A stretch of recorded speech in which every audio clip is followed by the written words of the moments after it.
امروز ساعت 8:30 صبح شنبه است. شنبه ها معمولا دانشگاه تعطیله، یعنی فکر کنم کلاسی نباشه، ولی تمام بخش ورزشی و فرهنگی و اینا همه چی بازه. این مرکزی که استخر رو کلاس های ورزشی برگزار میشه است. من کلاس یوگا دارم. همه کسایی که اینجا درس میخونن خودشون، خانواده هاشون میتونن از این امکانات استفاده کنن.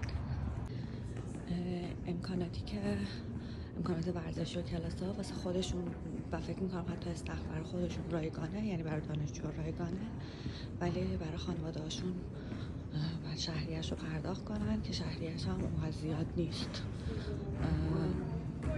مثلا برای فکر میکنم 12 جلسه کلاس، یعنی البته یه ترم 3 ماهه که هفته یه جلسه است، برای کلاس یوگاش $100 بود. معمولا بقیهشون هم همین قدره،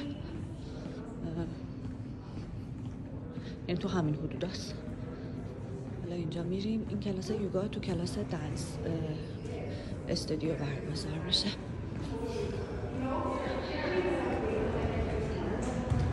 مربیمونم آقاه.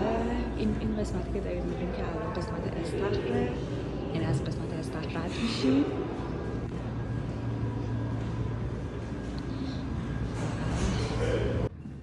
و میریم سمت